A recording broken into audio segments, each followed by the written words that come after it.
Hello everyone and welcome to our module on cardiac tumors. In general, tumors that involve the heart are relatively rare, especially compared to other organ systems. In this video, we'll talk about cardiac myxomas, which are the most common primary cardiac tumor. I'll also discuss rhabdomyomas, which are the most common primary cardiac tumor in children. And then finally, I just want to mention that metastatic tumors to the heart are the most common tumors in the heart overall. These usually do not cause clinical symptoms, and they're often identified post-mortem, but they do occur with greater frequency than any of the primary tumors in the heart. Shown on the screen is a transesophageal image of a cardiac myxoma. This black chamber here is the right atrium. This line is the septum between the right atrium and the left ventricle. Right here, where I'm showing with my pointer, is the left atrium, and you can see that there is a mass that is attached to the interatrial septum that is mobile and moving around in the left atrium. That is a cardiac myxoma. Myxomas usually occur in the atria of the heart. They are common in the left atrium. About 80% of myxomas occur in the left atrium. Less commonly, they arise in the right atrium.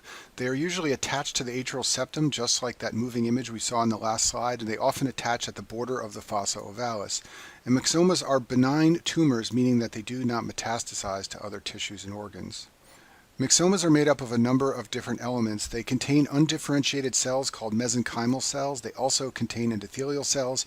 In addition, they usually have thrombus and clot present. And then finally, they contain sticky molecules called mucopolysaccharides. And these things all come together to form that mobile mass you saw in the moving image 2 slides ago.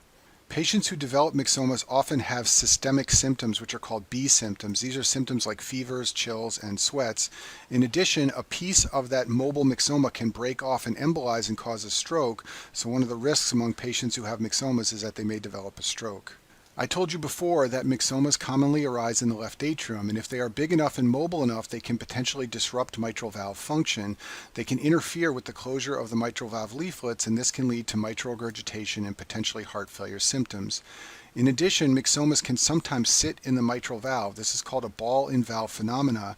This will obstruct flow across the mitral valve and lead to mitral stenosis symptoms. Rarely, this can even lead to syncope or sudden death. So the classic scenario for a board question is to describe a patient that dies suddenly and at autopsy is found to have a myxoma. If you're asked about the mechanism of death, it was likely obstruction of the mitral valve via this ball-in-valve phenomena. And then finally, sometimes patients with myxoma have a particular oscillatory finding you can hear with your stethoscope. This is called the diastolic tumor plop. Moving on, let's talk about rhabdomyomas. These are tumors of muscle cells. Just like cardiac myxomas, these are benign tumors, meaning they do not metastasize. They usually occur in children, usually in children under 1 year of age.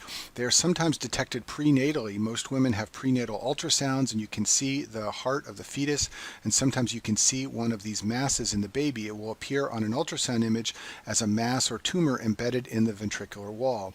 Most of these tumors regress spontaneously and require no treatment. Very rarely they can cause symptoms, and when they do, it's usually from obstruction of blood flow. What you want to know about cardiac rhabdomyomas for the USMLE Step 1 exam is that 90% of these tumors are associated with tuberous sclerosis. Tuberous sclerosis is an autosomal dominant genetic syndrome. It's caused by mutations in either the TSC1 or TSC2 gene. The TSC1 gene codes for a protein called hamartin. The TSC2 gene codes for a protein called tuberin, and mutations in either of these genes leads to widespread tumor formation, including the formation of rhabdomyomas in the heart. Tuberous sclerosis involves multiple organ systems, not just the heart. In many different organs in the body, hamartomas and other neoplasms will form. Neoplasms can form in the central nervous system, and this can lead to seizures, and this is the most common presenting feature of this condition. It's usually going to be a child who presents with seizures. In addition to seizures, other characteristic findings are the presence of ash leaf spots. These are pale hypopigmented skin lesions. I'll show you a picture of one of these in a minute. In addition, these children often have facial skin spots called angiofibromas, and finally there is often mental retardation. So the typical presentation is for a child to come to the doctor for seizures and then some of these other features to be present. That suggests tuberous sclerosis. This is a picture of a child with angiofibromas. They are often present in the nose and malar regions of the face, just like in this image. And then this is a picture of an ash leaf spot. It's a pale hypopigmented spot seen on the skin. And that concludes our video on cardiac tumors.